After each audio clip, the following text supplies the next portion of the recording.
Front आणि back दोन्ही त्याचे व्ह्यूज येतात।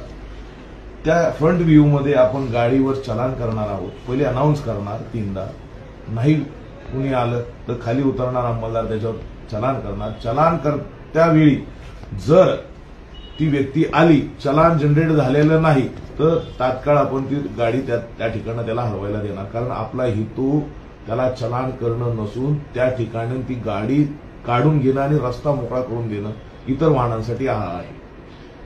त्याच दरम्यान सेकंड याच्यात तो जर त्या ठिकाणी आला, चलान जनरेट झालंय आणि तो आलाय, तर त्या ठिकाणी त्याला जे चलानचे पैसे असतील ते त्याने तात्काळ जागेवर ऑनलाईन पे करावेत, कॅश पे करावेत आणि आपण त्या ठिकाणी त्याची गाडी रिलीज करणार। किंवा त्यांनी त्याचं लायसन्स इंपाऊंड करावं, लायसन्स द्यावं आणि सर मी माझी गाडी मला सोडा, आपण लायसन्स इंपाऊंड करून ही गाडी सोडून देऊ।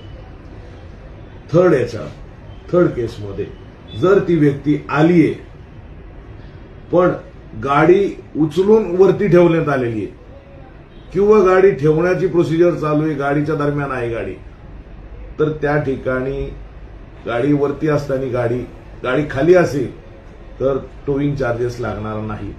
पण गाडी जर टोविंगच्या गाडीवर क्रेनवर ठेवण्यात आलेली असेल तर त्याला 200 रुपये टोविंग चार्ज द्यावा लागेल। जर ती 4 व्हीलर असेल, तिला क्लॅम्प म्हणजे जॅक लावून उचललेली असेल तर त्याला त्या जॅकचे पैसे किंवा टोविंगचे पैसे ते काय 300-400 रुपये असतील ते त्याला द्यावा लागतील, प्लस आपला जो नो पार्किंगचा चार्ज आहे तो।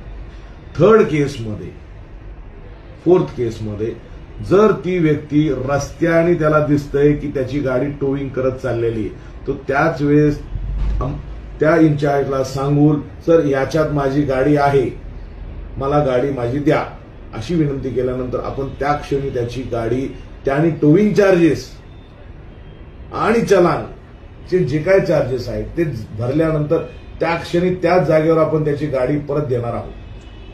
आपला हेतू परत एकदा किंवा मोटिव्ह कोणत्याही गाडीवर चलान करणं किंवा पेनलाइज करणं हा नसून आपला हेतू आहे की इतर वाहनांसाठी जे रस्त्यावर फिरण्यासाठी, चालण्यासाठी, त्यांच्या कामासाठी येतात त्यांना येण्या जाण्यासाठी आपल्याला वाहतूक व्यवस्था सुरळीत ठेवण्यासाठी रस्ता आपल्याला रिकामा ठेवायचा आहे।